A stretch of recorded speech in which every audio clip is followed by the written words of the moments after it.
Test 1, 2, 3, 4, 5. Test. Yeah, it's on. You're not, though. That's the problem. Oh, yeah, I'm off. If I do this,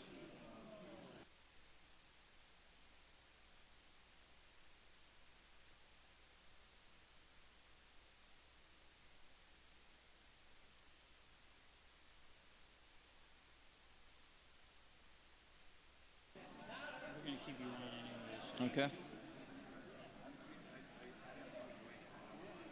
As long as it's picking up on the feed. Oh, yeah. It's, I'm on the live feed eventually. Is that audio and it's just audio, whatever you hear in the house is live right now, but including me? graphic. Including me? yeah. Okay. I'm going to run back to one more time and see if I missed a wireless someplace. All right. We won't get started until you give us the thumbs up here. That's right. 10 minutes to go. All right.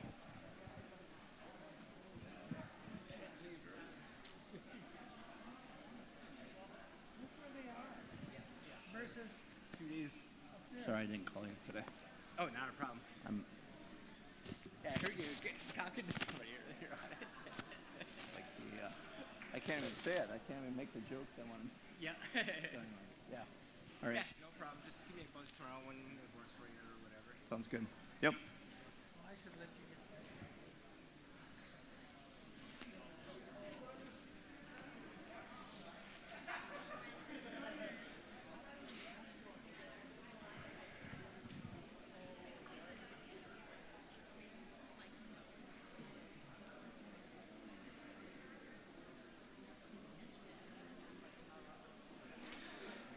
If we could get all the candidates up in front, please, that would be wonderful. Appreciate it. We'll get started in just a few minutes.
The only thing different that I didn't say before is that we're going to do the Pledge of Allegiance at the beginning. And the flag's right there.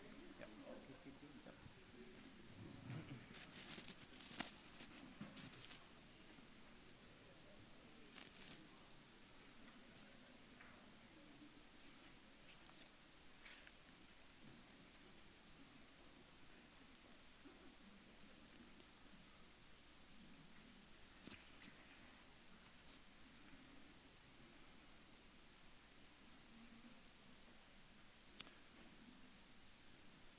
All right, welcome everyone. Before we get started, would you please rise for the Pledge of Allegiance? Flag here to my left. I pledge allegiance to the flag of the United States of America, to the republic for which it stands, one nation, under God, indivisible, with liberty and justice for all. Thank you. You can be seated. Good evening, everyone, and welcome to the Minnesota Senate District 6 Candidate Forum for Republican primary candidates. My name is Matt Killian, President of the Brainerd Lakes Chamber, and I'll be your moderator tonight. Before we begin, I'd like to thank all of our partners and sponsors who made tonight possible. That includes the Brainerd Dispatch, League of Women Voters, the Rosenmeyer Center for State and Local Government, Hubbard Radio, R&J Broadcasting, and all area chambers of commerce, which includes Brainerd Lakes, Cross Lake, Pequot Lakes, Cuyuna Lakes, and Nisswa. We also appreciate the Brainerd School District and Forest View Middle School for generously providing this space and their support of the forum tonight. To our candidates, thank you for being here and for stepping up to serve. And finally, to everyone who turned out tonight and everyone watching on Facebook as well, thank you for showing up. This, of course, is an unusual election at an unusual time, and it's more important than ever to be informed and engaged. Let's give one big round of applause to thank everyone involved, including the candidates tonight.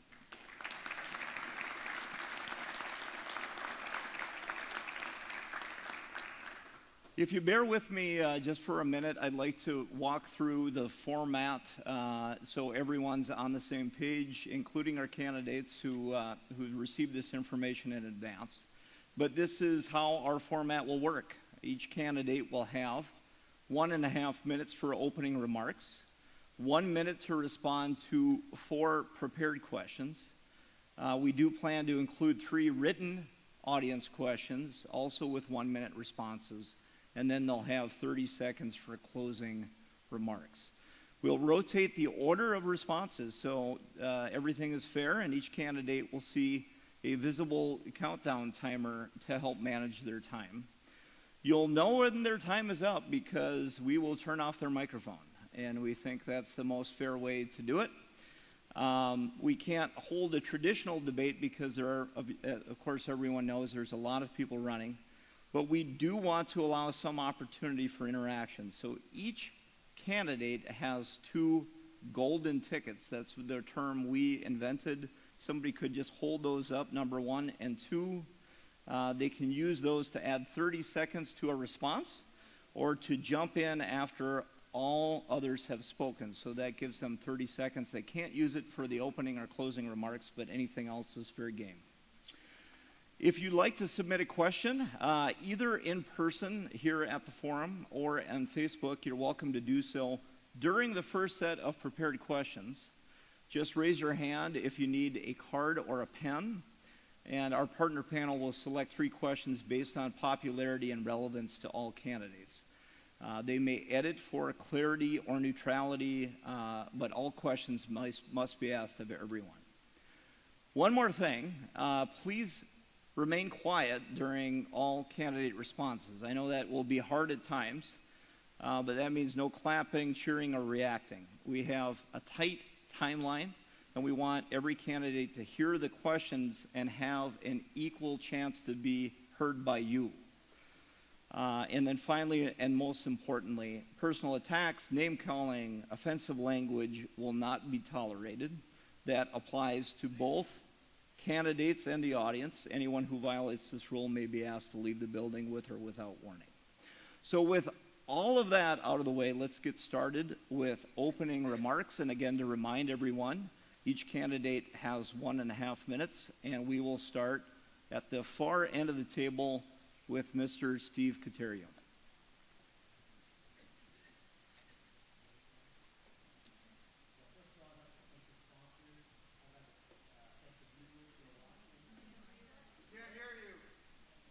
Let's restart that just so they can get the mics working. Dan, if you could give a quick sign when those are up and running. Yes, just one minute. We'll get that taken care of.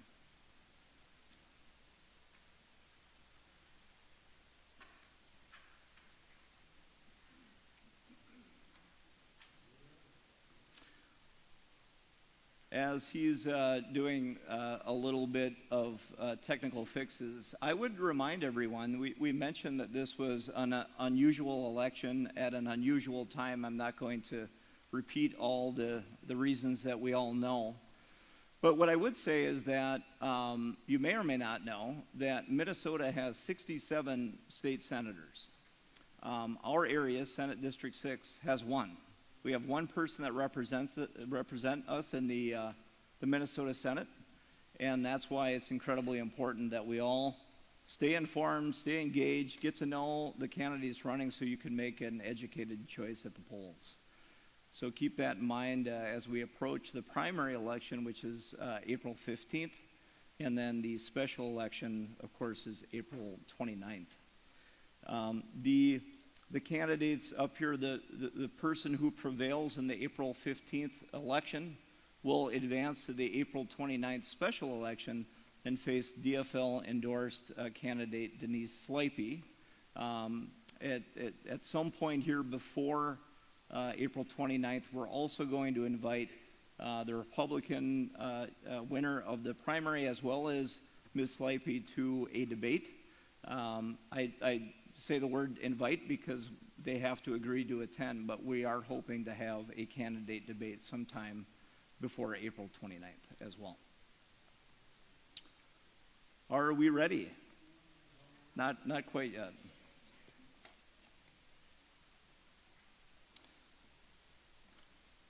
One other note I would mention is that I'm up here on behalf of the Brainerd Lakes Chamber of Commerce. We also operate the Cross Lake and Pequot Lakes Chambers of Commerce.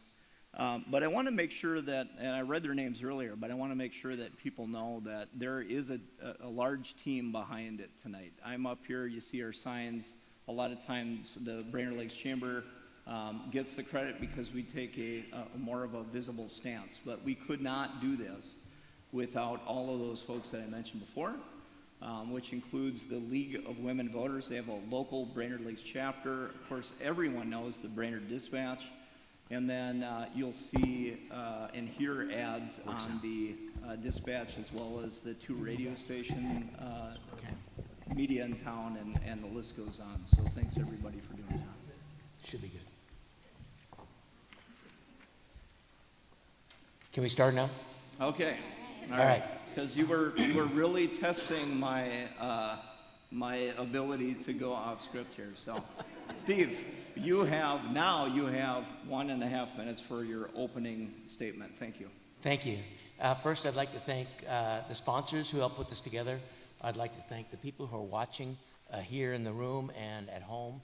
And finally, I'd like to thank Matt for moderating. Some of you haven't had a chance to get to know me, so let me tell you a little about myself. My name is Steve Kutariu. I'm a veteran, small business owner, and a leader of character. I come from a family of veterans. My mother and father were both World War II veterans, and military service was ingrained in us. I am also a lifelong Republican. It was natural for me to go to West Point, where I graduated in 1979 and spent 13 years in the Army, rising to the rank of major. I got out after that and went to business school, got an MBA from the Wharton School, same school that President Trump graduated from. I then spent 20 years in business, ultimately being a president of a business unit and corporate officer in a public company. But along the way, I did other things too. I'm a parent, a grandparent, and an active volunteer. One of the things I'm really proud of is working with Open Heart Magic, doing bedside magic for kids in hospitals, and that led me to my current business, which is helping kids build confidence and communication skills while they learn magic. Finally, I love this part of Minnesota.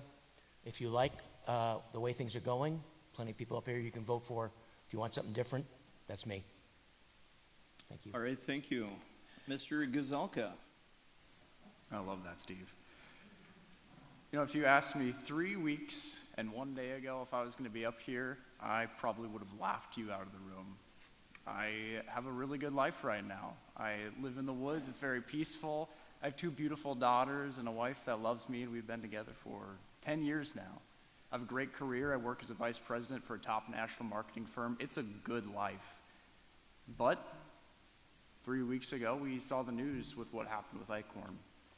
And immediately, I felt a weight on my heart. I knew the damage that that would impact our community with. Locally, we need to rebuild trust, but across the state, the Democrats are going to have more control, and that's going to have a greater impact of damage on our local community if we can't get a strong conservative in that seat. So I decided to run. But really, it's to serve my community, it's to serve my family, and that is the word I want to use, is service. Because I don't want to see this as a career. I want to see it as an opportunity to give back to the community that has already given me so much. All right, thank you. Yeah, go ahead, Carrie Heinzman. You good? I'm Carrie Heinzman, and I have been married to my husband Josh for 25 years. We have 6 beautiful children. 3 of them are adults. 1 of them is here today. Ken, thank you so much for always helping your mom. They're great kids, and like Josh, I want to see a better Minnesota future for them. I don't want them driven out of Minnesota because of the policies in place currently and what horrible future legislation could come down the line. We have homeschooled all of our 6 children, and I've built a business here in the community from the ground up. I have fought hard to protect the values that matter most to your families and to mine. I've been fighting against fraud and corruption dating back to 2010 right here in Crow Wing County.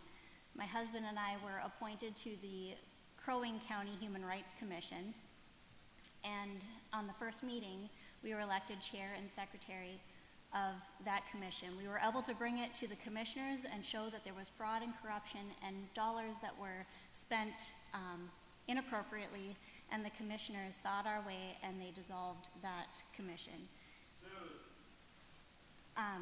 I've worked with the Republican Party and have represented my conservative values throughout my time in the party. Thank you so much.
Am I back on? Mr. John Howe, you have 1.5 minutes. Hi, I'm John Howe, retired veterinarian, conservative Christian, and former business owner from Grand Rapids. Minnesota government has intruded into our lives in ways we never could have anticipated. I hope to be part of the restoring the values that we all cherish. We need to fight government overreach and mandates, and especially the severe fraud going on right now. My opponents and I share many similar conservative positions, but I'm briefly going to speak tonight about some differing priorities. Energy is the lifeblood of this area, and elimination of the fossil fuel industry is setting the stage for a cold, dark future for you, me, industry, and business.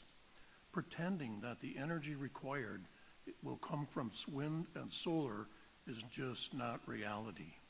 We do not have the technology to meet the demands, the rigid demands that Governor Walz and the DFL legislature has placed on us. I have expertise in areas that my opponents and the legislature are lacking. Being a veterinarian, veterinarians are typically involved with public health. As president of the American Veterinary Medical Association, I met with leaders around the world discussing animal disease, public health, and emerging threats to our health and safety. There are no veterinarians currently in the House or the Senate. In my closing remarks, I will also touch on another priority. I'm John Howe, and I'm asking for your vote. All right, Mr. Doug Kern, a minute and a half. I'm one of those that like to tell stories, so my wife said write it down so I don't go on rabbit trails, because I like to do research too. Why vote Kern? 3 words, Christian conservative Republican, I'm married to a woman, named Sue, my beautiful bride with grown children. Almost 40 years of serving mid-Minnesota, owner of 3 businesses. Locals call me an activist because I'm active. I've been in the region doing conservative values for 40 years, almost 40 years.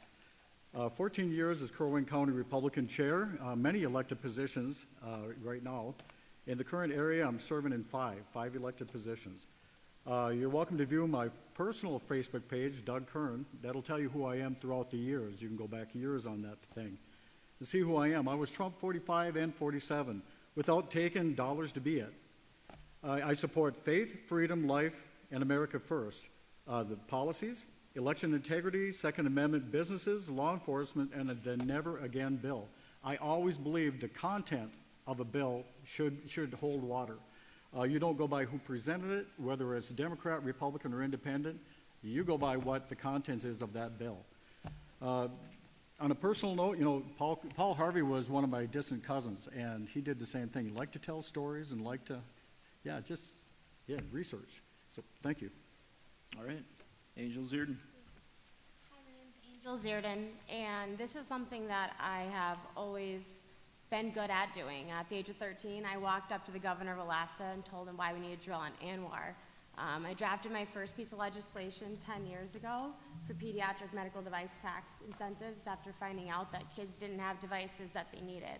In fact, I had a bill drafted and sent to me today. This bill is actually for rural housing development.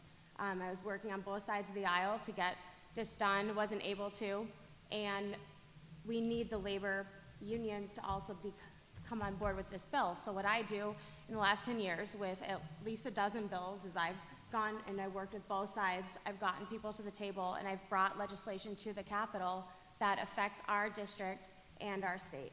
And so running was just an extension of the things that I am already doing for our community. I do believe in lowering taxes, but that takes bipartisanship. I do believe in supporting small businesses. I've been on the Government Affairs Committee for the Brainerd Chamber. We've been in DC and we've been at the Capitol fighting for your businesses. But I also believe in fighting for housing and homelessness and mental health and access to health care. A lot of our older populations in our district are not getting access. They're not getting rides to their appointments. Our home health care is not being insured. There are all of these things that we need to tackle, but we have to have people who are going to go to the Capitol, knock on doors, not just our own party doors, on everyone else's door, get people to the table and get good bipartisan legislation and get it across the finish line. It's not good enough to just draft. It's only good if we can get it to the finish line. All right, thank you. Matt Zinda. Matt Zinda here, and like Steve said, I'd like to thank everybody that put this on today. Where do I begin? Like I said, I am a taxi driver. I am gonna start umpiring youth baseball, youth softball here in the next week. I also do some investigative journalism, and that's what led me here to this table, is my investigative journalism. I've actually been into investigation for decades, but I just started journaling about it about 3 years ago at Minnesota Press on YouTube.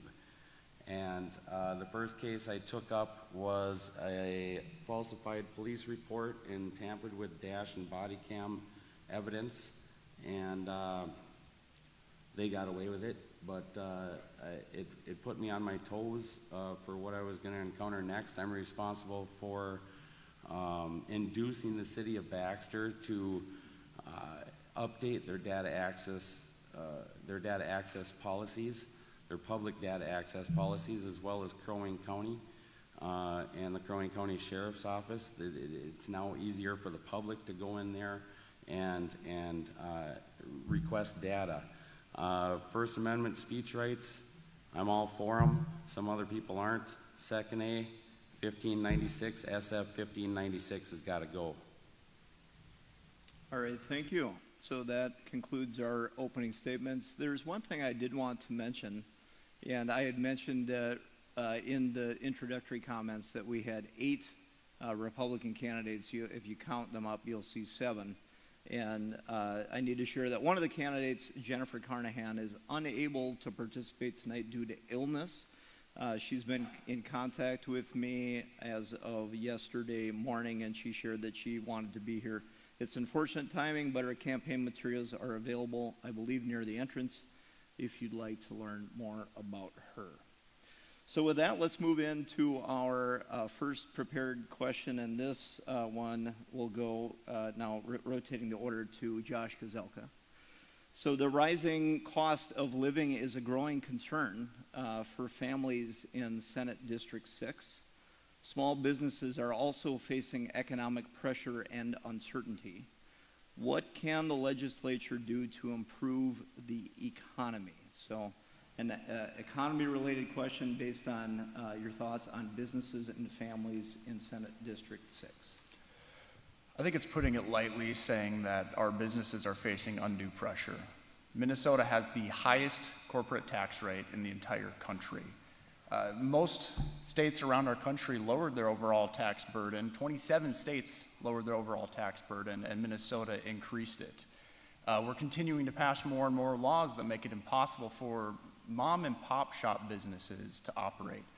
We talk about corporate tax rate like it's this faceless entity, but a lot of it is our grandparents, our friends, our family trying to make their dream survive. And I know personally, I've had my own business in this community, and you face a constant onslaught of taxes, regulations, new things that make it difficult for you just to keep your doors open so that you can have a positive impact on your community.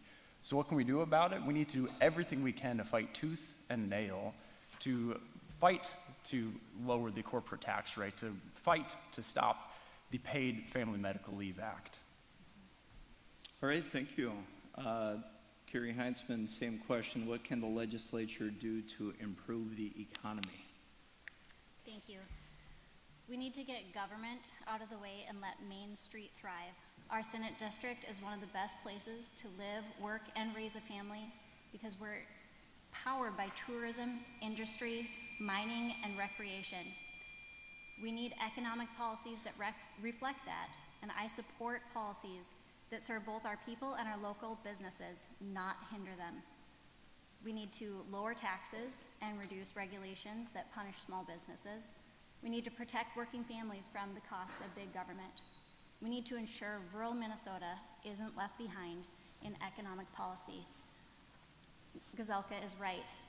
The safe and sick time, the paid family medical leave, it's all coming down on our businesses and on our schools. They're feeling the impact. The regulations and the mandates have to stop, and I'm ready to roll up my sleeves. All right, thank you. John Howe, what can the legislature do to improve the economy? Thank you. The corporate tax is out of touch. I mean, we have one of the highest corporate taxes in America, so we have to do something about that. But to do that, we are going to have to beat the DFL at their game. There are so many other issues like education. If we can't provide a good education for the workers, businesses are not going to come in. Our educational system is a disaster.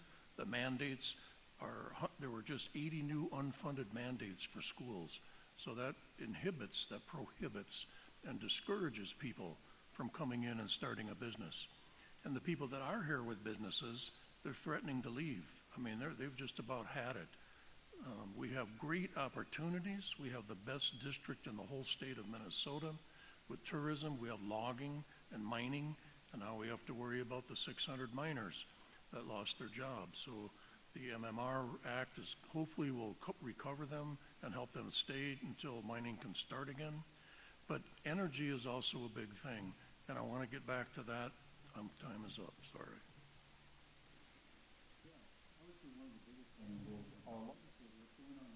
As an elected official, we had to vote just recently whether to raise people's taxes or not.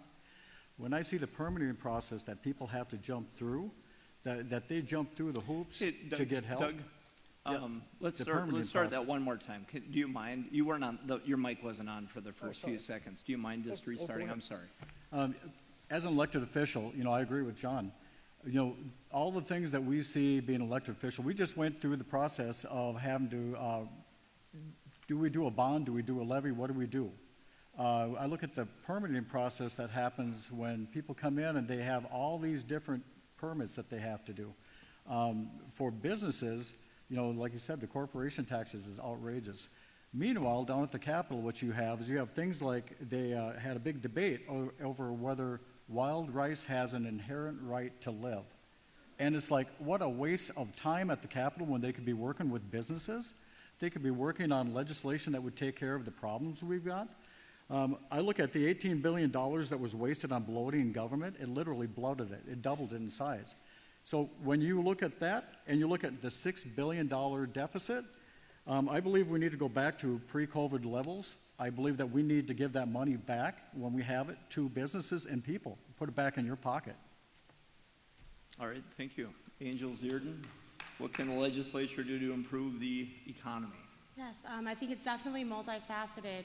When it comes to comprehensive tax reform, that it still takes bipartisanship. You can look at other states who have different tax brackets. You can look at broadening your tax base. You can look at permanent streams of revenue through sales tax, similarly to what states like South Dakota do.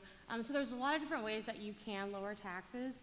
But again, it's going to take coming together. I also think that putting people in positions of leading the organizations, the government organizations who understand business. I think, even as being mayor of Breezy Point, looking at public-private partnerships, looking at other ways that you can spend tax dollars in a way that isn't just increasing taxes. So there's a lot of different ways to do it. But you just have to get the right people to the table and have the conversations and look at more innovative ways to spend tax dollars, obviously eliminating fraud and waste, and finding more permanent streams of revenue. Great, thank you. Matt Zinda, same question. Yes, federally, the corporate tax rate was just cut in half 4 years ago, 5 years ago, or whatever. So I don't really feel that bad on the business end of things. Where I really want to push is for families. Okay, we had an electric inspector out. You have to get a permit, right? And then the electric inspector comes out and says this is wrong and that's wrong. So you fix that, and then he comes back out and says it's still wrong when your lights work just fine. And I would like to, as a senator, rip the statute away from the electric code. Maybe for contractors, sure, we can regulate it that way. The corporations don't mind regulation anyway. It keeps their competition out of business.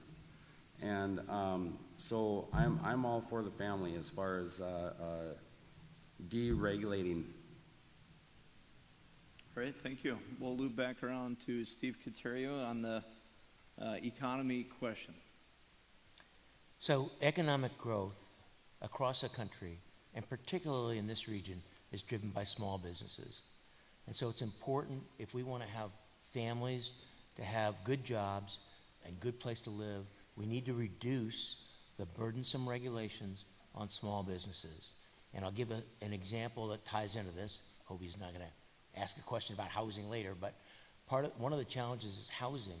So housing is important, not for businesses. I mean, we know of businesses in Grand Rapids that didn't move into Grand Rapids area because employees couldn't have affordable housing.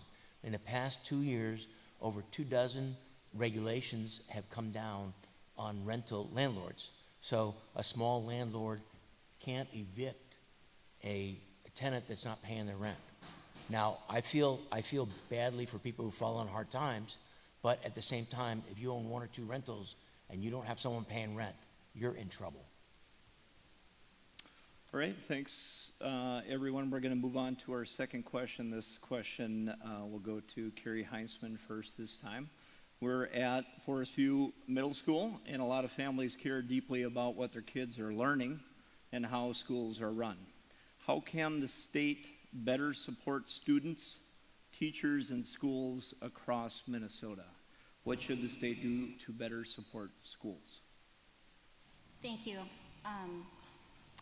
So as I mentioned before, we homeschool our 6 children. 3 of them are graduates, and I think parents and not government should decide what's best for their children. I believe in school choice. I believe parents know best what their child's educational needs are, and the ability to choose that and have the dollars follow the child is extremely important. I think it will raise the level of education when you have different education systems vying for your child's education dollars. We are struggling in Minnesota with children being able to read at grade level. It's not happening. It needs to change, and I think that this would help in bringing that, that level higher by offering school choice. All right, thank you. John, how can the state better support students, teachers, and schools across Minnesota? Well, currently, as I had said earlier, there have been 80 new mandates on schools that are unfunded. Now, there's a bill proposed to allow schools to pick which mandates they want to get rid of or not be subject to, and they use the money for something else. Each school knows what's best for itself. I strongly support homeschooling and school choice. We have so many people that homeschool, and their kids far exceed the public schools. So we need to also, some of the mandates, if you look at what Minnesota has put forth, that that teachers have to support, it's horrible. And now they have a bill, they want homeschoolers. If you don't teach what they want you to teach, it's even worse. So we need serious overhauls of the education system and the mandates. All right, thank you. Doug Kern. The DEI practices that they're doing, the diversity, equity, and inclusion, equity is not equality. Here in the local school district, if we don't follow Trump's executive order to ban men and boys from competing with girls and women and using their showers and locker rooms, if we don't stop that, we're going to lose $6 million just in this school district. In Minnesota, you have 331 school districts. You have 233 universities and college. Add that number up if you start looking at the millions of dollars that we will lose in federal funding by just saying, stop it. Governor Walz, he's got it all in place where he says, do not comply. That's insane. It's going to cost the taxpayer because that money has to come from somewhere. It has to come from somewhere, and the only one it's going to come from is you, the taxpayer. When you look at Title IX, they just destroyed it by taking men and putting them in women's sports.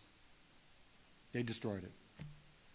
All right, thank you. Angel Zierden, what should the state do to better support schools? I believe that the education system, unfortunately has this trickle-down effect, right? We look at special education in the state of Minnesota. Federally, we're supposed to get X amount of dollars. When that is not coming in, then our schools have to make up for that, which comes out of their general operating budgets. But you look even further, and you look at the curriculum side of things. Curriculum, it used to be boots on the ground, right? The Department of Education within Minnesota used to go directly to schools, work with teachers, and actually, help them implement that. That's no longer happening, right? So I think that looking at that trickle-down effect, it's very unfortunate, especially when you look at schools like Pequot, Crosby, Brainerd. Our schools in the Pequot area and Crosby area, there was a bill that I lobbied for last year and this year, which is a seasonal tax-based aid.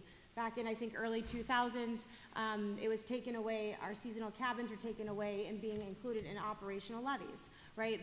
We need this back because in living up in the Brainerd Lakes area, we are losing a huge portion of that's not going to our schools, and it's putting more of a burden on homesteaded properties. So there's a lot of things that we can do locally, but unfortunately the system, it needs to be reformed.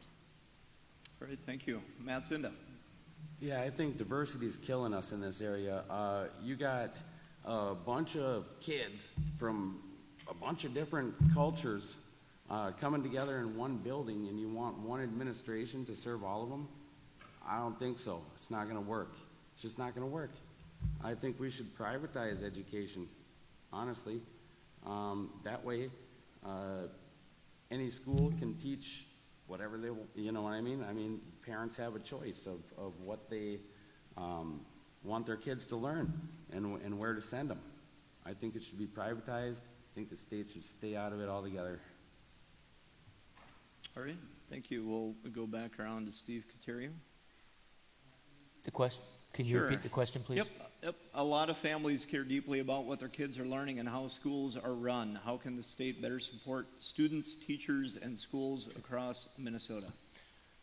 Two things that I think we need to work on immediately. One, that Dr. John mentioned, unfunded mandates. There should be no unfunded mandates. If St. Paul thinks something's important enough for schools to teach, then they better provide the funds to teach it or provide it. So those resources, that's one issue. And that's why we keep seeing these referendums. We just had one in Pequot Lakes voting today partly because of unfunded mandates. It's requirements driven by the state down to the local area, and they have to fund it, and they can't touch those mandates. The second thing that I'd like to see is more push down, so more decision-making is made locally. We're already seeing it from the federal government pushing down to the state, and we should see more where locally we know better what our kids need and what they need to know. I mean, very different requirements here than in St. Paul. Thank you. All right, thank you. And we'll wrap up with Josh Gazelka. My daughter is turning 5 in May, and so this is a really real conversation for us. We're trying to decide what are we going to do for school. We can do homeschooling, we can go to public school. I know Pequot is a great district. There's so many options, but also there's so much fear and anxiety in that decision because you can't always trust what you're sending your kids into. We don't have the curriculum transparency that we deserve. We don't have the options we deserve because not everybody can afford different options. So much like Carrie said, I am an advocate for school choice. I'm an advocate for curriculum transparency. And one thing that's not been touched on, I'm excited for my daughters to get involved, to play sports, and to compete like I got to compete. But they're growing up in a world where girls' sports aren't exclusively for girls. And I want my daughter to have a chance when she competes. And so everything I do this is a selfish question for me. I want the best Minnesota for my daughters, and I'll do everything I can to fight for that. All right, and before we move on to the next question, Angel has decided to use the first golden ticket, so if we can put 30 seconds, and she'll have 30 seconds to talk on schools. Down around the corner. Oh, thank you. Down around the corner. Thank you. Is it for here? Right underneath the exit sign. All right.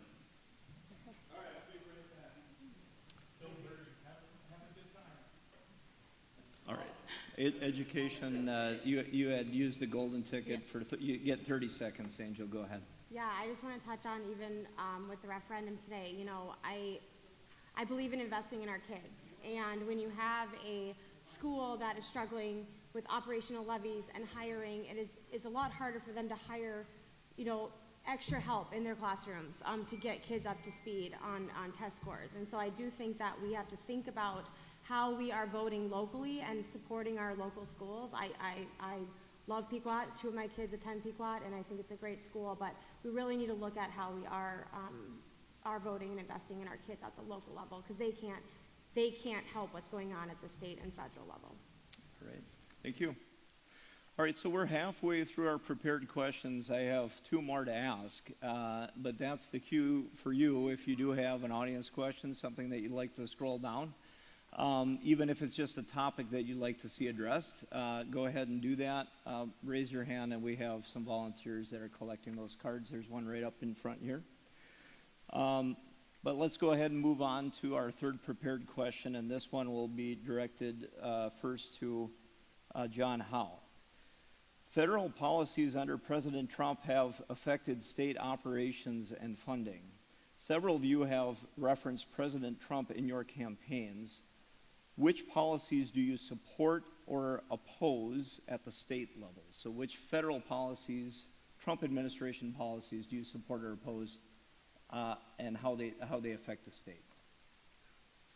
Well, that's a big question to answer without looking at specific policies, which one we would support or oppose. That's a great question, but I want to come back to one more thing that I think is critically important, and for getting businesses in here and everything else, and that's energy. The shutting down the coal-fired plants, we are not going to be able to supply the energy. MISO, if you know who MISO is, they control the grid for 15 states and 45 million people. And if we were going to have wind and solar, it would have to be brought in by MISO from the southern states. It would require $30 billion in transmission lines. The permitting process would go way over the time that they can't get it through between the DNR, environmental studies, and everything else. We are facing a really serious problem, and that's the energy issue. All right, thank you. I'm going to repeat that question one more time so everyone can hear it. Federal policies under President Trump have affected state operations and funding. Which federal policies do you support or oppose at the state level? Doug Kern. I support the tariffs. When I see businesses that are, I shouldn't say businesses, countries that are taking advantage of us. President Trump is using the negotiations strategically as a tool and holding our trade partners accountable. And bringing them into the negotiating table is a permanent effort to bring back domestic trade here, to bring things back here. When I see the prices of things, yep, things might go up a little bit, it might bump a little bit, but again, it goes back to being on one of the boards I'm on and looking at people's taxes. We refuse to raise people's taxes. I adamantly, we will not raise their taxes. We will do everything. If I gotta go fill potholes, I'm gonna fill potholes. Whatever we have to do to keep your taxes down. But when they talk about Trump, the executive order, like I talked about the schools, $6 million we're gonna lose in federal funding because if they don't comply, we're losing it. And that's all around the state. All right, thank you. What federal policies do you support or oppose at the state level, Angel Zierden?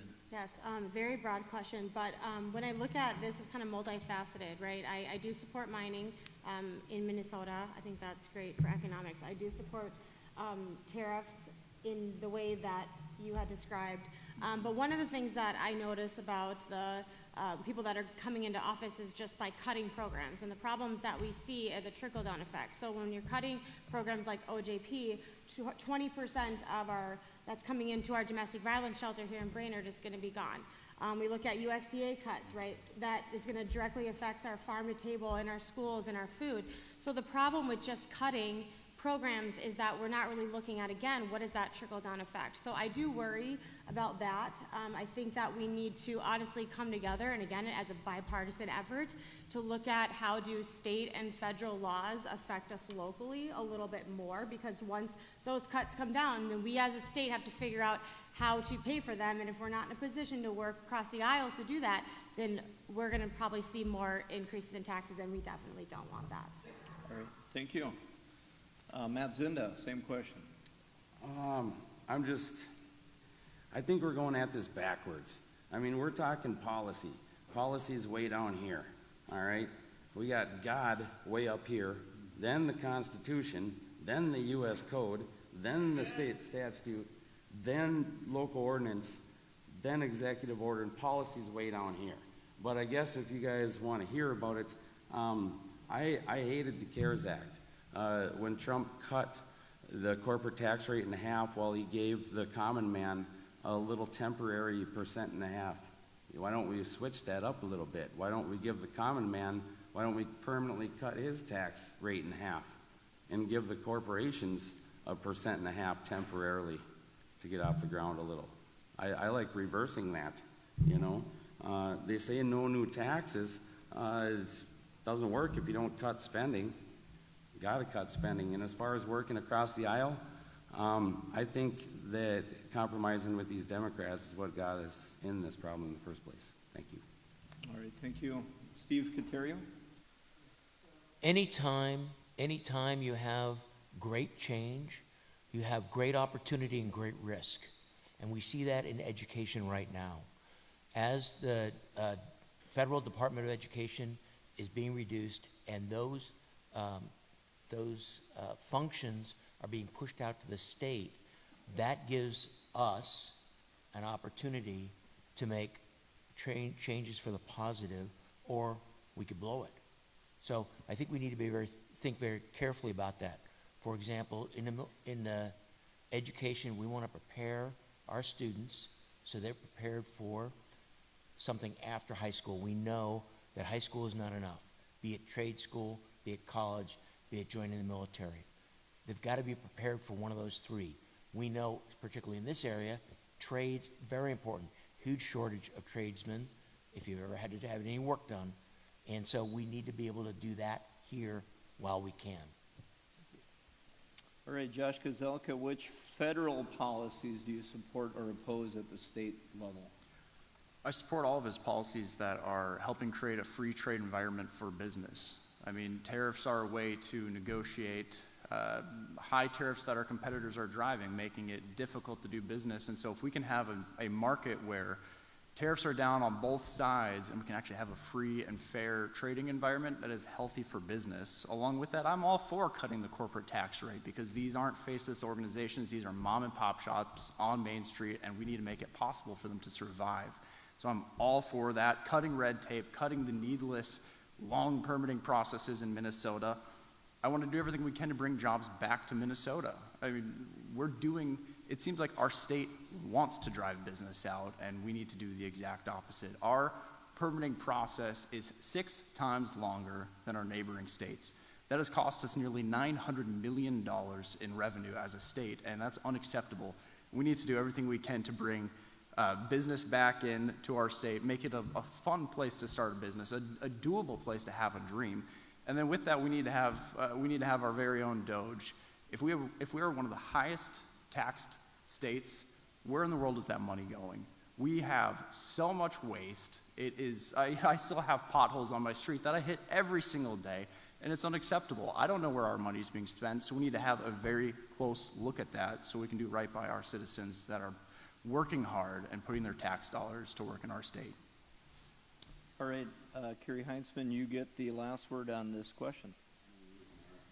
Okay, got it. Thank you. So no administration is perfect. I haven't heard a policy that I disagree with, and while outdoor knocking, reaching out to constituents, hearing from them, they trust President Trump, and I trust President Trump. I believe he loves this country and that he is acting selflessly. Is he perfect? He's not perfect, but he is doing his darndest to clean up America and make sure that we have a better America for everyone. I am personally pro-life from conception to natural death. Trump's economy policy is very good in spite of what we're hearing in the media, and especially I'll have to touch on Trump's approval of mining our own resources. Mining is extremely important. We can do it cleaner and safer and more effectively than other countries. All right, thank you. All right, we're going to move. Oh, I'm sorry. Yeah, thanks for the reminder. Matt has his 30 seconds to comment on this issue or any other one. Yeah, I want to talk about foreign aid. Trump said he was going to cut foreign aid, and I wish he would have stuck to it.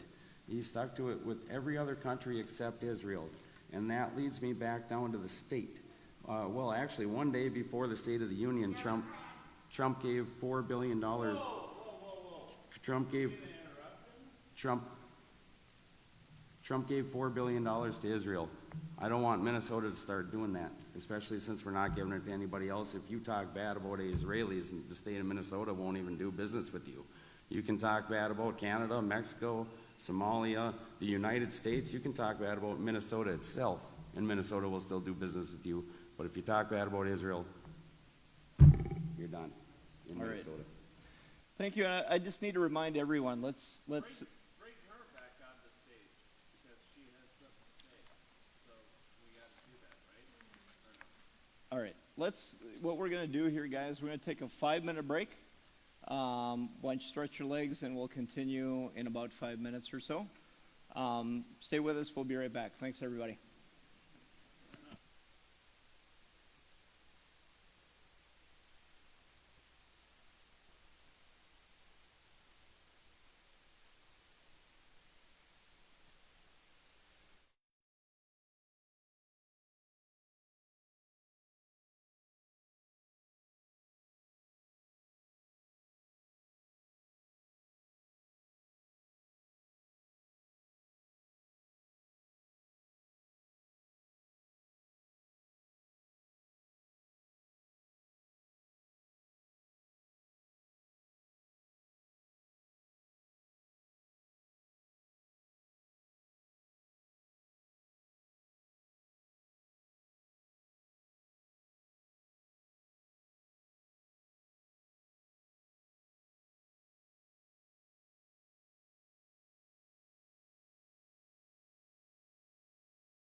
All right. Welcome back, everyone, to the Minnesota Senate Primary Candidate Forum. We're going to reconvene here with the fourth prepared question, then we'll move into the audience questions. This next question that goes to first Doug Kern on bipartisanship. Given the given the near even split between Democrats and Republicans in the state legislature, how would you work across party lines to pass meaningful legislation? Let me say that one more time. Given the near even split between Democrats and Republicans in the state legislature, how would you work across party lines to pass meaningful legislation? And you'll have 1 minute. I would say the first thing is this Never Again bill. That was a good example of partisanship where people, you had the left and the right, and then you had some of the right that went left. When you're looking at partisanship, I'm willing to work with anybody on anything, anytime, anywhere. When you look at the Never Again bill, that's something that I always looked at the content. People always say, well, it's action for liberty. No, it's action for you. When you look at the content of the bill, it's designed to where Governor Walz or any other governor cannot destroy your businesses, destroy your way of life. We're still recovering from the time frames. When you look at the time frames of our kids being out of school doing e-learning, I mean, we lost birthdays, we lost Christmas, we lost holidays, we lost everything. If people would have worked together at the Capitol, they could have done something about that. They could have actually got that Never Again bill through. I believe they could. Part of it is just talking across the aisle. You have to talk. You don't talk. All right. Angel Zierden, same question. Yeah, I think it's more than talking. It's trust that you care about their concerns as well as if they're valid or not. It doesn't matter. Bipartisanship is something I talk about a lot because I know it works. I've knocked on many doors that are, on the other side of the aisle, and I've worked on great legislation with people across the aisle. I think that a lot of times in politics, we look at bipartisanship as a compromise, as a bad thing, but I think Republicans need to be realistic about the state and the climate of Minnesota. We have not had a majority. We have not, every election cycle, we continue to vote the same people in. We're getting the same results. And we have to be honest about that. We need people at the Capitol who can actually have a seat at the table, who are going to get things done. Otherwise, 20 years from now, we are going to be sitting in the exact same position that we are today.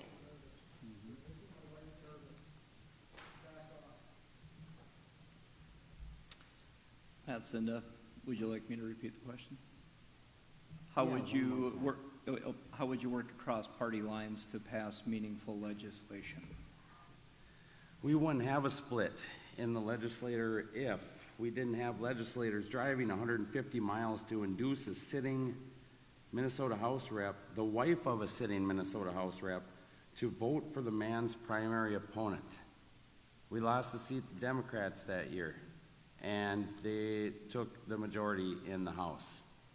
We can't do that, for one thing. Sometimes it's easier to go to a Democrat committee leader, from what I've heard from legislators, than it is to go up through our own party and try to jam stuff through. What we don't need is a House rep jamming something through the House right to his wife in the Senate and jamming it through the Senate. That's what we don't need. That's it. All right, thank you. Go back over to Steve Coterio. Matt, can you repeat the question, please? Yes. Given the near even split between Democrats and Republicans in the state legislature, how would you work across party lines to pass meaningful legislation? So in my business career, I came up the path before I was running companies. I came up the mergers and acquisitions path. So I was the principal negotiator for a $140 million transaction and part of a team on a $1 billion transaction. When you're doing those kinds of things, you're negotiating every day, every item. And what you do is you rack and stack. You start with your priorities from your top priority down to your bottom, and you effectively match that up with the other sides. That's exactly the same thing we should be doing in the legislature. You figure out what's most important to you, and you make sure that that's the one you get. and you trade off the things that are of lesser importance to you. Otherwise, you end up in a stalemate, and you don't get anything done. And I will add that the first president I ever voted for was Ronald Reagan. And there's stories that Ronald Reagan and Tip O'Neill, for the younger people, they were at the opposite ends, right? After work, they would go have a drink together. We kind of have to get back to that if we're going to be successful. All right, thank you. Josh Gazelka. You know, this take won't be very popular, but the other side isn't evil. There's the statistic I love where it says 93% of people agree on what they want to get done. They just disagree on how. We all want a better economy. We all want better schools. We want better health care. We're just disagreeing on the solutions. And so when it comes to engaging with the other side, it's not calling them evil, it's calling their ideas bad. And that doesn't mean that I won't be a strong conservative. I am a strong conservative and I won't budge on issues, but too often we fixate on the fringes. We fixate on these touchdown passes, and unfortunately in our state, they're not always going to be possible, especially with Tim Walz in office. So we need to identify what are those areas of overlap. We can talk about we can fight to try to completely ban abortion, and I, as a conservative, want to do everything I can to fight for life, but you're not going to be able to have a conversation with the other side. Where you can have a conversation is identifying areas where we can fund pregnancy centers to help support moms and dads in that pivotal phase of life. All right, thank you. Carrie Heinzman. Yes. So I have watched firsthand. When my husband was elected in 2014, we decided to stay together as a family. So when he's in St. Paul, we're in St. Paul, and I'm watching legislation happen before my eyes. I'm kind of a geek, and I turn on committee while I'm doing dishes. I'm watching it all happen, and I've been in offices. I've been watching how there's been bipartisan efforts, how you make relationships and align on your common ground and align on the issues where you can agree on something and focus on that. If we're, like Josh said, focused on just the solution and we're not finding out what the root problem is, then we're legislating in error. We need to find what the root problem is and find the fix to that problem rather than starting with the solution. All right. John Howe. We need to be reasonable and sit down with reasonable people. We need to earn their respect. We can't come in as angry Republicans. Numerous times when I testified before the Senate committee hearings, when I presented them with the facts of the case in a normal, nice tone and way, they agreed, and they changed their views and changed their vote. So it's reasonable people sitting down with reasonable people. One area that hasn't happened with, however, is there's a nuclear bill in the Senate and the House, and it might pass the Senate, but the House Democrats, the Metro Democrats, are completely against nuclear power, and the Pine Island Reservation is also against nuclear power. So it's very difficult to get that in. If we had that in, wow, we could have carbon-free energy if we could get that done. So I think sitting down with reasonable people is where we have to start, unless we can outnumber them. All right, thank you. And then Angel Zerden has elected to use her 30-second golden ticket, so take it away. Yeah, and I just want to point out too, I voted for Trump. I support a lot of, things that he's done, but I encourage everyone to read The Art of the Deal, a very, very good book that he wrote, and it further explains his views, his moderate views. He surrounds himself with Democrats and Republicans and business people. He brings everybody to the table that he respects, and even if you don't agree, that's not the point. The point is, how do you get to a place that you can make those decisions that's best for everybody? All right, thank you. We're going to move on to our audience questions here. And we have 3. So the first one here will go to Angel Zerden. With a $6 billion state budget deficit looming, what areas of spending can be cut? That comes from our audience. With a $6 billion state budget deficit looming, what areas of spending can be cut? I actually was just on a call with a DFL senator a couple weekends ago, discussing this, and having a very honest conversation about, cutting and what that looks like. And, I think that it really starts with, again, bipartisanship. I mean, with the DFL in control in the Senate, they are responsible for making, the decisions about the cuts, and they're not really bringing Republicans to the table, right, which I think is not a good thing. But I think you need both sides to really be able to look at that. Also, with cuts, you have to figure out what is that trickle-down effect. Obviously, fraud and waste, that's the first place that we need to look at cutting. Administration costs, another area, right? I think we overspend at the federal level and the state level on those things. So I think there's a lot of different areas you can, but again, with only one party making those decisions on where to cut, I don't know if there's really a good place to start. All right, thank you. Matt Zinda. Conservatives never conserve anything. I mean, a couple, 3, 4 years ago, it was sexual sin to engage in homosexual behavior, and all of a sudden it seems to be okay, A few years back, all abortion was wrong, and now it's, well, if there was a previous rape, then that justifies a subsequent murder and whatever else have you. If the woman or the baby's health is in jeopardy, then it's okay. Well, abortion's not real good for a baby's health. As far as $6 billion deficit, I'm more libertarian-minded, and so I think we could get away with probably, 20% of what we got for government. And as you guys know, if any of you business owners know, wages is going to be your biggest expense. So that is one thing I actually like Trump, is cutting down the size of the government. All right, that's time there. All right, we'll go Steve Coterio with a $6 billion state deficit looming. What areas of spending can be cut? Excellent. Finally, fiscal responsibility. I thought we were going to pass on this one for some reason. In business, it's not uncommon to have to cut costs. It's kind of a normal thing you do. And the world-class way to do it, the best-in-class way to do it, is through zero-based budgeting. So you start from the bottom and you work your way up. You don't start from the top and say, we're going to cut 10% and that's going to solve the problem. Because then you start just cutting off the top and you don't know whether or not you needed everything in there. There's plenty of waste in the system. There's plenty of waste. There always is. And the way you get to the waste is you start at the bottom. You don't give a department or part of the state their last year's budget plus inflation. That's how you automatically will build waste in. What you have to do is start at the bottom and say, what do you actually need to fulfill your function? And start building up from the bottom up.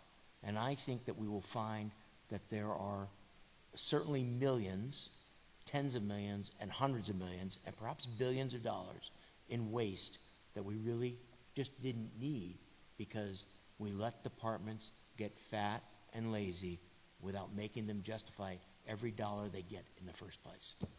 Thank you. All right, thank you. Josh Gazelka. I completely agree with Steve. And I think we got too apathetic over the last session where we had a surplus and our government decided we should roll out a whole plethora of new programs. And so I'm of the mind that first in, first out, we don't need these new programs. We've survived for a long time without them. We need to cut the unnecessary waste as we can. But I think Milton Friedman said, I've never seen a government program that didn't shrink. They only grow. And we need to look at those programs that started out as temporary programs but continue to grow, continue to bloat, have so much fat, and have had no accountability. Nobody's looking closely at these programs, and we need to take a good, hard look at them. We need them to show us what you are doing, what is the actual value add, and have a zero-based budgeting system. So I agree with Steve. All right, thank you. Carrie Heinzman.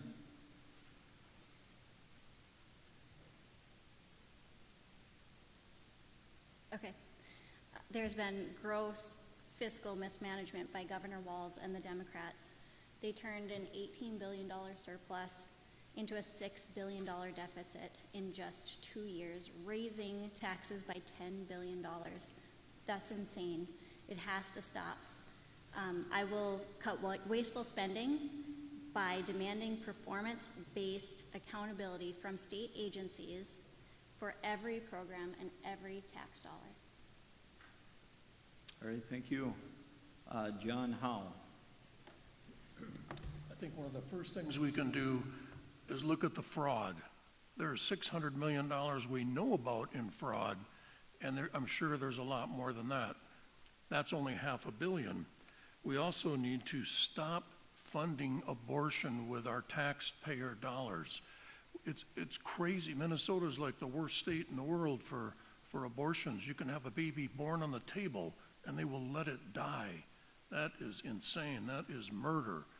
That's just beyond what we can possibly think about.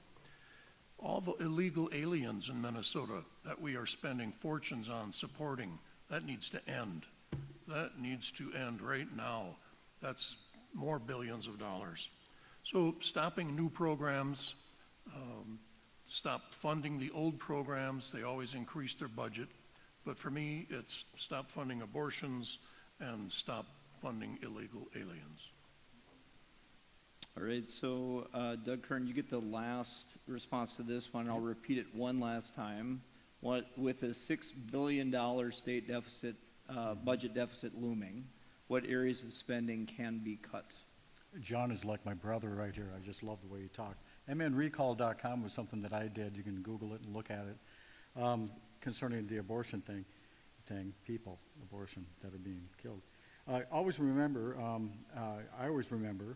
that as an appliance repairman, it's imperative to know that you have to have the right tool to do the right job. At the Capitol, there is a need for the right tools, obviously, because they're, like I said, the fraud, the abuse. You know, I have tools. I know how to use them. One of them is my voice, and one of them is listening. When I look at the $6 billion surplus, or $6 billion deficit, get that right, deficit. I was with my sisters at a birthday party Saturday morning. I got 8 sisters, 5 brothers. My sisters, 6 of them are nurses. They're saying they're cutting funding to nursing homes, and they were furious about it because they take care of these people that took care of us. And when I look at the cutting that they did to nursing homes and to public or private schools, non-parochial or parochial, non-public, it's insane. That's not where you cut. All right, thank you. I'd like my extra time. Yep, Matt Senda is using his last 30 seconds here. Go ahead. 2024, I ran against Josh Heinzman. I spent $100. He spent $21,000. The biggest employee theft accounts for 80% of all theft. It's happening from the politicians that are stealing it from you people themselves. It's not the Democrats. I mean, we have politicians that are raising funds for legal fees, and all of a sudden finding out they can't spend these funds on these legal fees, and are they giving it back to you? No, they're not. They're dumping it into the HRCC where it gets laundered and gets kicked back to them. Okay, so if you want to talk about fraud, waste, start there. 80% employee theft. That's where it's getting stolen. All right. From state employees. So we have, Carrie.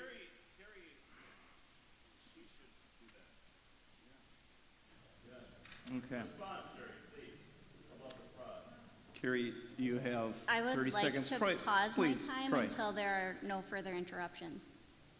Excuse me? Can I pause my time until there are no further interruptions? Yes. Thank you. So, Mr. Zinda, you've lost over and over, so much so that a judge awarded my attorney fees. Your fixation with my husband and my family is unnatural, and your statements are not of those of a serious candidate, and I won't debate your nonsense further. All right. She's lying about it. Public record. She's lying. Bullshit. Okay. Fine, call me out because she's a liar. I don't care. Troy, I would appreciate it if you'd leave. I really would. I can't force you to do it, but I appreciate if you'd leave.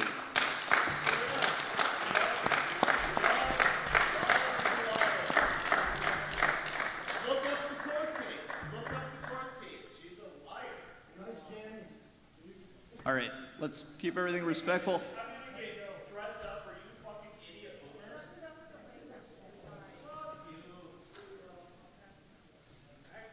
not actually gonna hang out. No. I'm gonna hang out right here. Troy, we're asking you to leave. There's an officer behind you. Please. One of these cocky, one of you cocky. You put your hands on me? Hey, bitch. Don't. Hey, guys. Hey. That's assault. That is assault. That is no bullshit, Elmerson. No bullshit. Let's. Get her information right now. She assaulted me. She assaulted me. She assaulted. No. I'm not touching this. Hey, let's. Get her information. I will not leave until you get her information. Get her. I will. Get her information. She literally. Arrest them. That was battery. No. Let's. Get her name. Get her name. I will leave if you get her name. No. Right now. In here. Get her. Used to be a bouncer.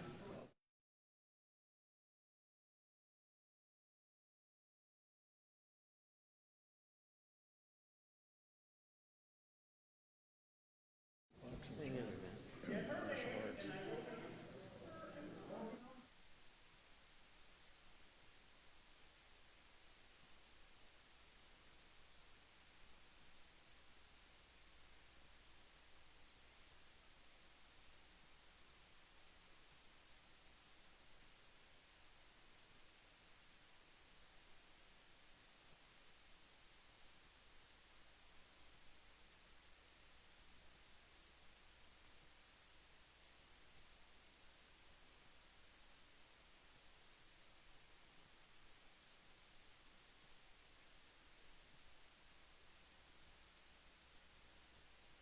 And then we'll wrap it up. So.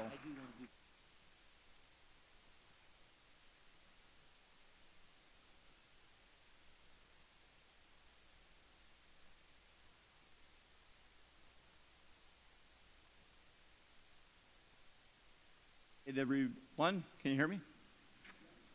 Okay, we are, can someone remind me where we are? Carrie, you are finished? Okay. Do we have, there was no more 30-second to let, so what we'll do is one more audience question, and I've told all the candidates, we're going to wrap it up after this one more. And they'll get the time for the closing remarks. So we are on, Matt Zinda, this is your question first. An audience question: how do you balance support for mining with environmental concerns? How do you balance support for mining with environmental concerns? And everybody will have 1 minute. Go ahead. I'm going to slightly modify my answer as if it was a slightly different question. Shared natural resources. I love the natural resources here. I was born here, I was raised here. I want our natural resources to be here for generations. We can't do that if we're using our shared natural resources for profit, okay? We have, on the environmental committee in the Minnesota House, we have Josh Heinzman trying to push through jobs for his donors as opposed to what the projects that the committee suggested funding. And then that bill goes straight up through the Senate, and his buddies get the money, all right? And I'm against you know, fishing tournaments, guide services. I'm sorry to anybody that runs any of these businesses, but any business that uses our natural resources, our shared natural resources for profit, I'm not down with it. That's it. All right, thank you. We'll go over to Steve Kateriu. Again, the question: how do you balance support for mining with environmental concerns? Well, both are resources. So you have your environmental well, you have the natural beauty and natural resources that we have. That is an economic driver in this area.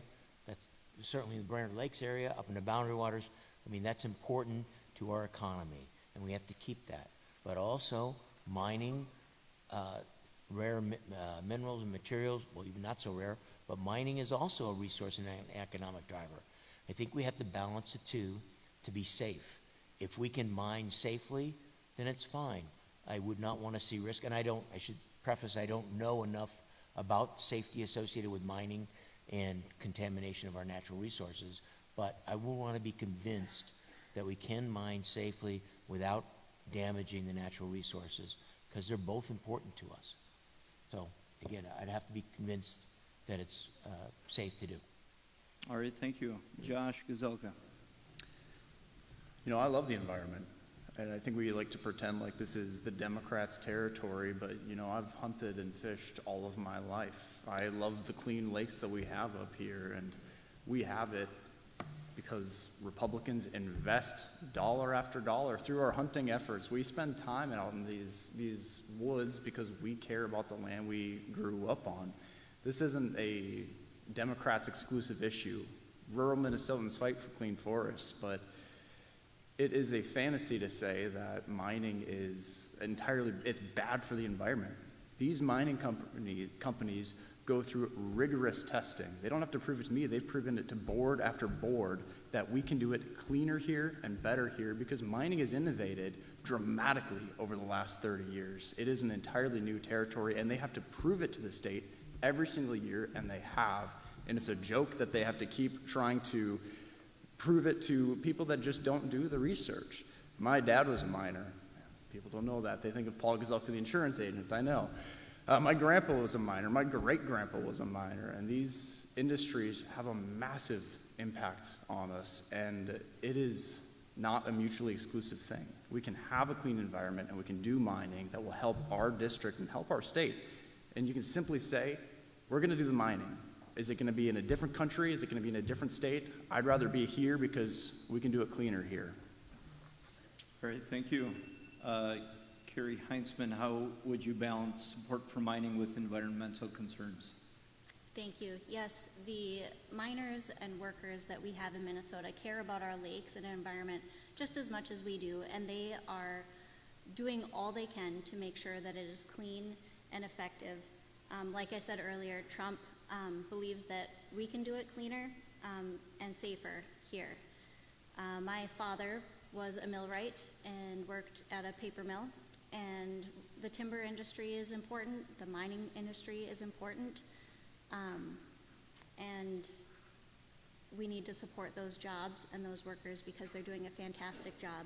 The permitting process that they have to go through is unacceptable, and it needs to be changed and formatted so that we can get those permitting processes through much quicker. Thank you. Okay, John Howe, thank you.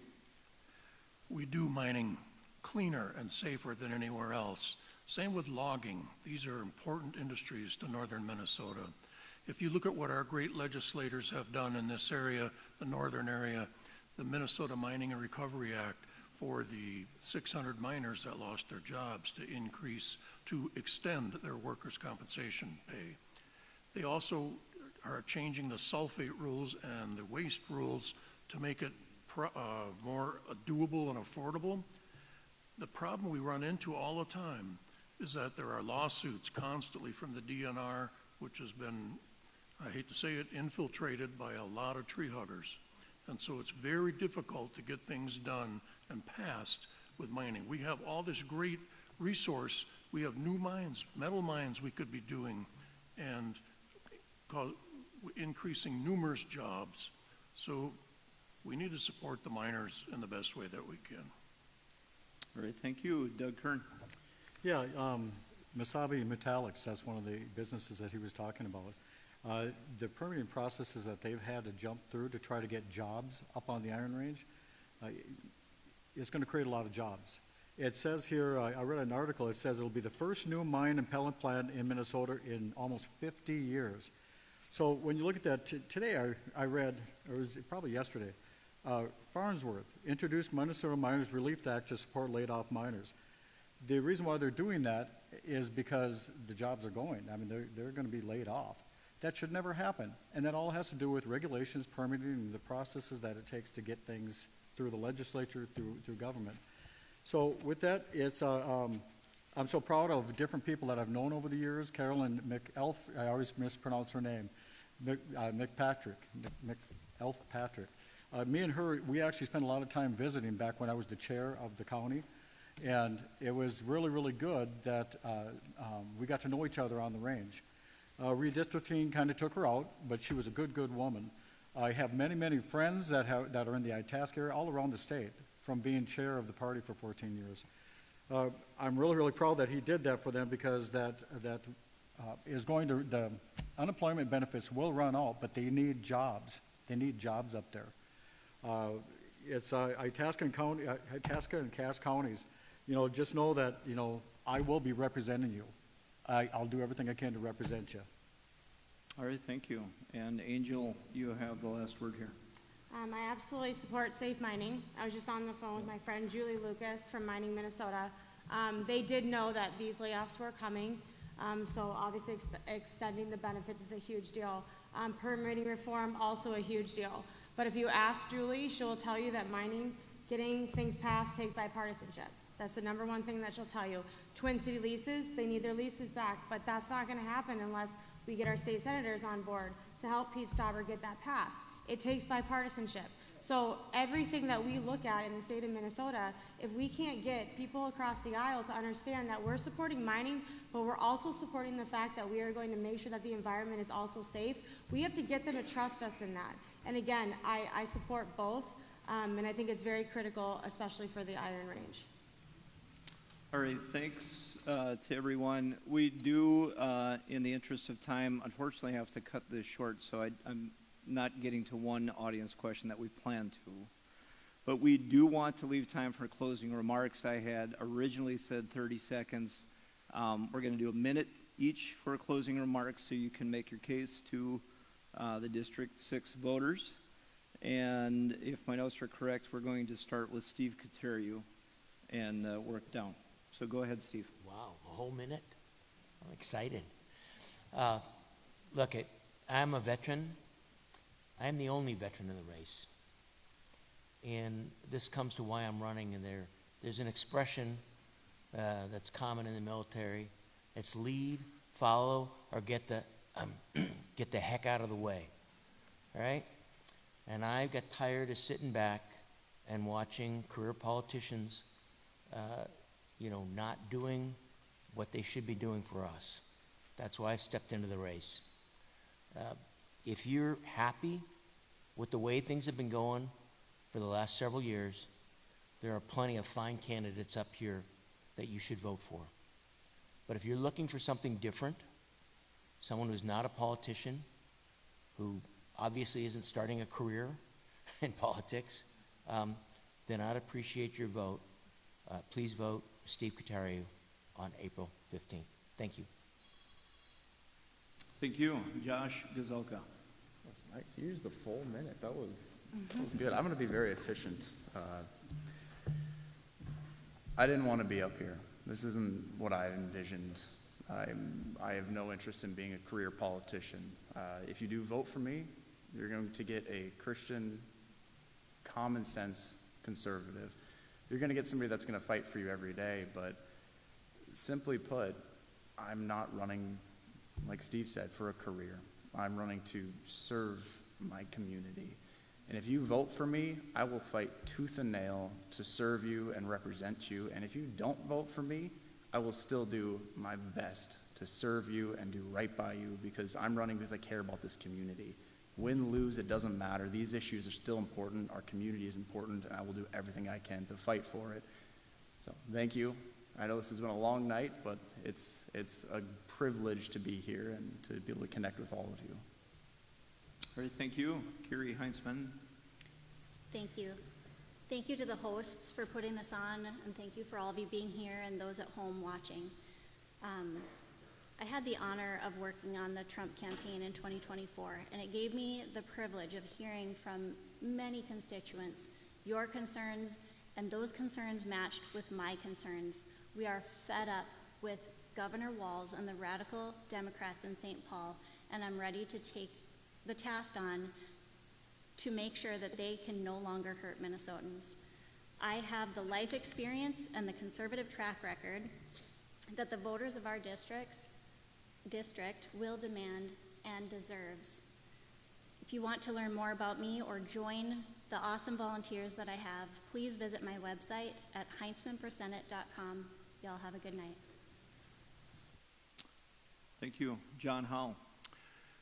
In my career, I've known 3 veterinarians, well, 2, that have served in the Senate and the House for Minnesota. Vernon Jensen was 65 to 72, Doug Carlson, 71 to 91, and Steve Dill from Litchfield served from 86 to 2010. And some of you may have remembered them. They had great things to add to the legislature. They are always called upon on the Senate Ag Committee dealing with animal agriculture activities and other things. Well, as a result of redistricting, our district has 2 House delegates, both of them that reside in the southern area. The industries in the northern section are unique, and I think they require more than an occasional stop in or a parade appearance to really understand and represent them. The people depend on these industries strongly. If you truly believe all the people and the industry should have representation, the best way to accomplish this is to vote for me. Thank you. All right, thank you. Doug Kern. Yeah, well, we are the party of freedom. Freedom always wins if we present it right. It's not the message that may be wrong, it may be the way we're messaging it, because the message is not wrong that we present. I remember that the Second Amendment, we have the First Amendment because of the Second. That's what we have. When I look at the tens of thousands of Minnesotans that rallied against Trump, the Trump administration and Musk, think of what they were doing. They were protesting good health, exposing corruption, stopping forever wars, free speech, lowering taxes, gun ownership, and open borders. And these people are still voting Democrat. That's crazy. Opposing those things, that tells me that our message is not what it needs to be. The message isn't wrong. It's how do we message what we need to say to them. And there's many, many ways to do that. I have a toolbox, and I know how to use it. And I'll use it at the Capitol. If elected, I'll be there using my toolbox. All right, thanks, Doug. Angel Zierden. I'm running because I do want to be up here. I'm due with my 5th baby in 30 days, and this was not an easy decision for my family and I, but I believe that I will have the ability to actually get things done, get legislation across the finish line. I've worked on legislation to increase penalties for exposing children to fentanyl. I've worked on housing legislation. I've worked on education legislation, including a bill last year that allowed for schools to utilize long-term revenue maintenance for energy efficiency upgrades. I proposed this session a certain type of tax that we could direct our taxes owed to the state in order to address some of the federal cuts that could be coming down the line. So I've spent the last 10 years taking my ideas and working with people at the Capitol to get things done. So for me, this isn't about being a long-term politician or having it as a career. It's about actually bringing ideas, being innovative, and working across aisles to do the things that we need to do in Minnesota and for the future of our children. I appreciate your vote. Thank you. And Matt Zinda. Public officials have one job. It's to support the Constitution. And I've heard a couple of ideas on regulations. Well, what I think regulations are restrictions masked as regulations. You add regulations, you pay more people to enforce the regulations, and you're not cutting spending, okay? So I think we should, when Eric Klang became sheriff here, I told him, I said, I don't care if you make a single arrest in 4 years, as long as you don't deprive anybody of our constitutional rights, you're gonna have my vote again next time, okay? And we have these officers out here protecting our security, and then we have people that are intimidating them by calling the mayor and calling the post board and trying to get one of the greatest officers in our area fired. And we need that guy. So I wish Josh Heinzman would stop intimidating police officers when they offer to vote, or when they express interest in voting for somebody else. All right. That wraps up tonight's forum. Please join me in giving our candidates one more round of applause. On behalf of our partners, thank you. We hope this was valuable. If you didn't get your question answered tonight, again, we apologize for the disruptions. You're welcome to chat with the candidates afterwards. Visit our website, lakesarea.vote, to view candidate profiles, videos, and their answers to important questions. And don't forget to vote on or before April 15th for the primary and April 29th for the special election. Thanks again for coming out tonight. Have a great evening and drive safe. Thanks, everybody.